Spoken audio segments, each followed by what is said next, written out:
When you were like getting into music, I read that you were like 7 years old, I think, when you performed with Jay-Z. Oh yeah, I think I was like around 7, between 7 and 10. Yeah, for sure. We performed with him live at his first TV televised performance. I had my first show at the Lenox Lounge, which is in Harlem, and I was so scared. I didn't tell anyone. I told one friend.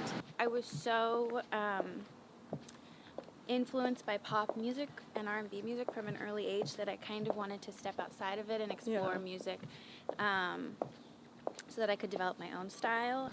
I practiced guitar, and I finally learned how to play, and then I started writing my own music, and it was really, really rewarding.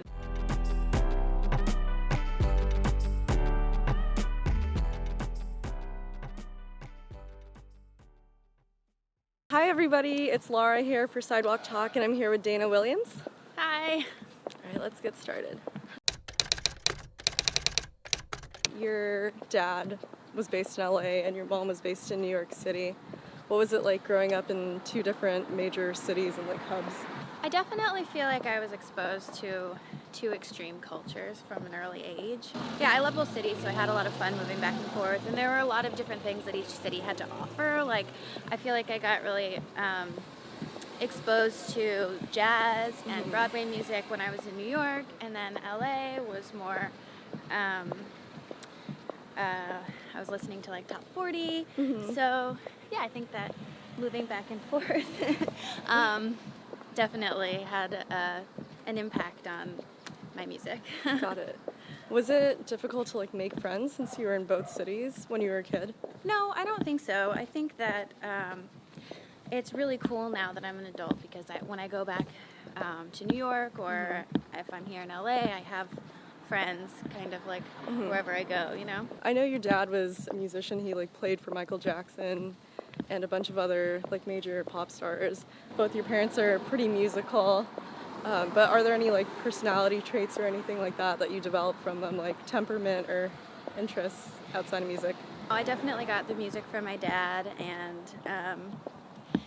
and his like whimsy. He's always, I don't know, he's very like, he was really like, I think he was very shy, but he was able to sort of like, you know, come out of his shell and be charismatic and charming, and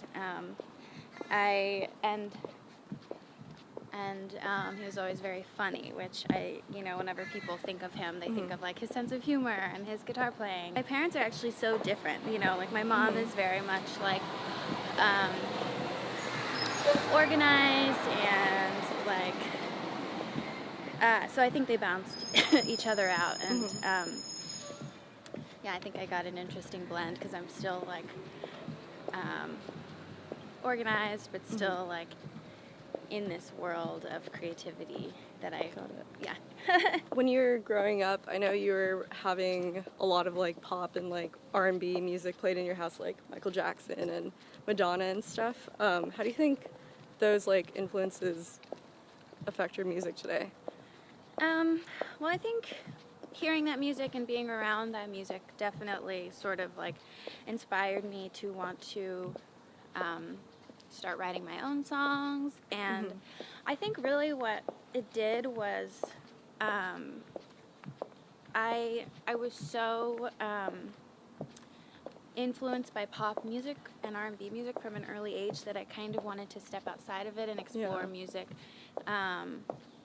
so that I could develop my own style. And I started listening to classical music and jazz and folk music, and I studied classical guitar, and when I did, my dad was like, what are you gonna do that for? Like, he didn't get why I wanted I guess that was like my rebellion, was to like study classical guitar, which is really nerdy. So then I think that so it sort of like pushed me into exploring different kinds of music, and then I always come back to it. I love pop music and R&B, of course, and that's still like, I would say that my writing is still rooted in that pop and R&B style. Interesting. Yeah, but I was like, but it inspired me to sort of like step outside of my comfort zone and find other kinds of music. Yeah. And I also remember reading that you like a lot of your music interests like today are also like all over the place still. Like you listen to a lot of like rap. I listen to rap, hip hop, and jazz, and then sometimes I love like Tammy Wynette and Patsy Cline, and Billie Holiday and Ella Fitzgerald. So, yeah, I mean it's really all over the place, just depending on my mood, which I feel like is the norm nowadays because we have like all these streaming services with access. We have access to like basically everything. So. And there's so many algorithms that put you onto different kinds of sounds. Yeah, totally. Yeah.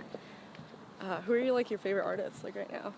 I've been listening to Joy Crooks a lot, and which was another like Spotify algorithm thing. Like I always Spotify knows me so well. And then I like Jessie Reyes, and yeah, there are so many. I can't think. Cool. What was your personality like in high school? I would say it's pretty similar to my personality now. I've always been like introverted and shy, but I also was very like open to different kinds of people and groups of people, so I never felt like I was beholden to like one group of friends. I have like just have like a lot of different friends from different groups, whoever I felt like I could connect with. And yeah, so I was kind of like all over the place, but still very like focused on music. I spent a lot of time like in my room practicing my guitar and listening to music, which is still what I do today. Yeah. So when you went to college, you studied classical guitar, right? Yes. And poetry. What was it like taking something that's been like so immersed in your life, like casually like music, and then studying it professionally? It was really fun. It gave me an opportunity to like really focus on honing my skills, and I read so much poetry in college that I think that it's really important to like see what's out there and see what people are saying, and listen to everyone's like style of voice and sort of develop your own. And then, I thought it was a lot of fun. I was just able to like study what I have always loved. Do you ever listen to like open or like slam poetry, like online, like button poetry, or? Not really. No. Are you like more interested in like text when you read poetry? Yeah, I think so. I also haven't. I really haven't been listening to that much poetry lately. Just because I've been so engulfed in like songwriting and that sort of thing. But yeah, I was never. I didn't listen to too much of it. When you were in like New York attending college, like I read that you went to a lot of jazz clubs. Yes. And that's kind of different from LA, where we have like maybe like a couple sprinkled here around. Do you think going to jazz clubs a bunch helped you like reach like your inner creativity more, or like inspire it at all? It definitely inspired me to sing and to perform. I know in college I actually had I had my first show at the Lenox Lounge, which is in Harlem, and I was so scared. I didn't tell anyone. I told one friend, and she came. But yeah, I sang a few songs, mostly just jazz standards, because I hadn't, I just wasn't ready to start performing my own music. And yeah, it was just so great, and that really inspired me. Also, my grandma was a jazz singer, a big band singer, so she would like sing us to sleep every night and play big band music, and that really inspired me to sing jazz. Did your sister ever get like influenced by the music that you were all listening to? Yeah, she's definitely musical. I think, my sister's a really talented singer and songwriter as well. She just chose not to pursue it as a career. Interesting. Yeah. Would you ever do anything outside of music? Yeah. Yeah, I would do. I mean, I think that if it coincides with music, you know, like if it's a musical or, you know, acting and there's music involved, I think that, yeah, music is always my main love. That's crazy though that both your parents are like in the music, or your dad was in the music industry and your mom was like sort of in it, and then like both of you and your sister, like it's just a musical family. Yeah. Cool. When you were like getting into music, I read that you were like 7 years old, I think, when you performed with Jay-Z. Oh yeah, I think I was like around 7, between 7 and 10. Yeah, for sure. We we performed with him live at his first TV televised performance, and he was just like an up and coming rapper at that point. Oh my God! And now he's like a billionaire and like one of the most influential ones. Yeah, that was really fun. That was really cool. So you performed with him, and then also, like, your dad was teaching you how to write music from like an early age, right? Yeah, my dad and I, it was something we did for fun, where like he was always writing and producing music, and so he would like build a track, you know, and bring it home and be like, you know, here's a song, here's a track. Write a verse, a chorus, a second verse, and then a bridge, and like he would explain to me what each section should have, and I would just like write little love songs or like songs of heartbreak. Yeah, like imagining what love was like, you know, and then we would record it, and it was so fun. That's cool. Yeah. It's like a good memory to cherish. What was it like when you started writing like your music on your own? Like when I think you were like 14 or 15, right? Yeah. I was a teenager. I just like, you know, my dad would always give me tracks, and I thought like it would be so cool if I could just write my own song, and all the music, and you know, like write a song from scratch. And so I practiced guitar, and I finally learned how to play, and then I started writing my own music, and it was really, really rewarding and fun, and I've been writing ever since. I love writing. You like have talked in other interviews about like authenticity and like finding your identity and making like music that has like your voice in it. What's that like to do that in an industry that's so like tries to define you or put you in categories? I think it's important just to, I know this is like a cliche and I hate talking in cliches, but I think that it's important to just like be yourself and be true to yourself, you know, like, and if you're not comfortable with something, just don't do it, or just say that you're not comfortable with it, you know, like I make music because I love music, and it's always been there for me. And it's a sort of a form of therapy. It's very therapeutic for me. So that's why I'm able to just like write about my life and be honest with myself about what's going on. And so, yeah, I think that that's sort of why, that's how I'm able to be true to myself, is just that music is like, I just love music so much. So it just comes from the heart. Yeah, it just comes from the heart. Wow. And I think that resonates with people as well. Like, if you're talking about something you're going through, then someone else is probably experiencing it as well, you know, and it's, yeah. Yeah, especially with, like, topics that are, like, so widely felt, like love and grief and... Yeah. How did you get in contact with KIDinaKORNER? Or Alex, right? Yeah, Alex the Kid. He, I have been such a fan of his work for so long, and one day he DM'd me and was just like, I love what you do. And so, yeah, we've been working together ever since, and it was just one of those things that was like, happened on the internet. I feel like so much is happening with that too. Like, I know other people in the industry who've like been DM'd or like messaged on Facebook about their music. Yeah. You've collaborated with like Freddie Gibbs and Aminé and like Melv. Do you have any like kind of interest in going into like other genres of music outside of like R&B and jazz? Yeah, definitely. I mean, I definitely love collaborating with people for that reason. It's like you get to experience another genre, and you get to like work with someone else and see how they work, and it's such a good learning experience. And oftentimes, like those collaborations lead to friendships, and yeah. Got it. And one thing that I noticed, like when I was like going on, like looking at your social media, I've seen like a lot of fans that you've you've garnered are like from an older generation.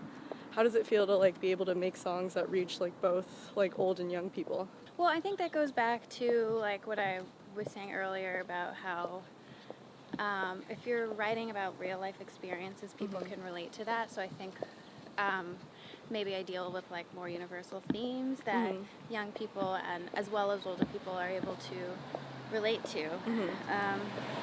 So yeah, I really like that. It sort of like touches people across the board. Yeah, that's cool.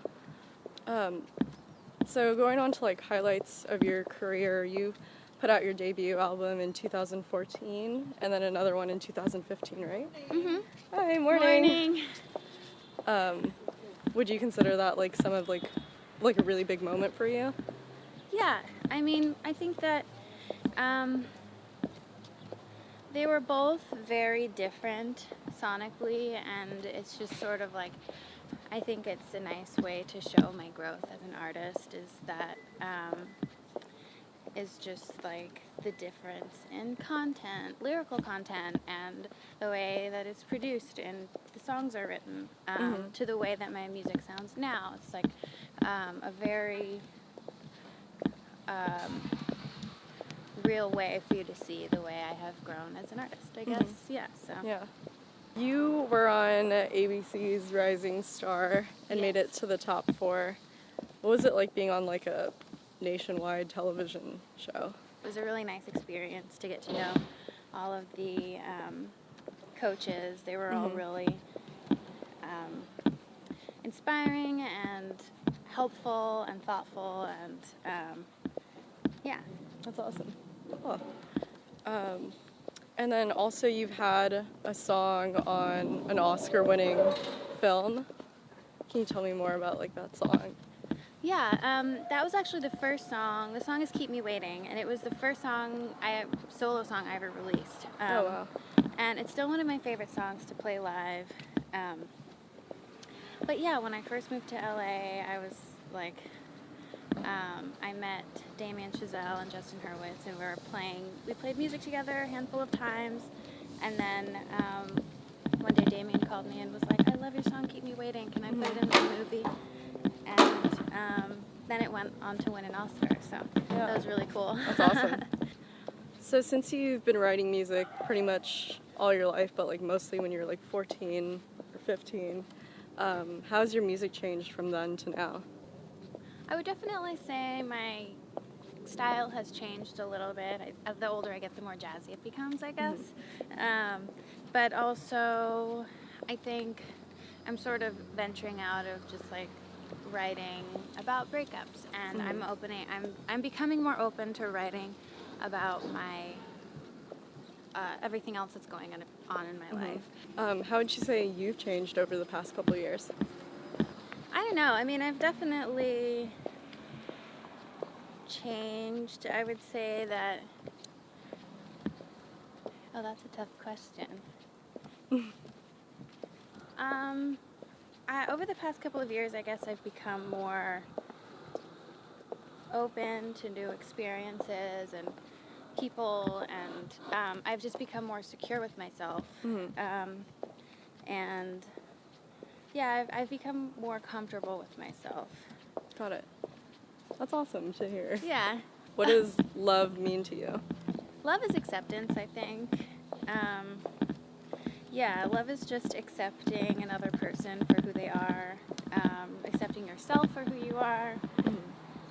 I think that's what it is to me. Yeah. What are some of the biggest challenges you faced? I think that life just comes with a lot of challenges, and like perspective is kind of what ultimately gets you through it. Yeah. pursuing a life as a musician in and of itself has been a challenge. But I think the idea is just, not to give up and to believe in yourself. All right, so what, if there's anything you can think of, what do you want to be remembered for? I don't know. I'd like to be remembered for my music and making an impact in a positive way. Yeah. That was the last question, Oh. so thanks for coming on a Sidewalk Talk. Thanks for having me.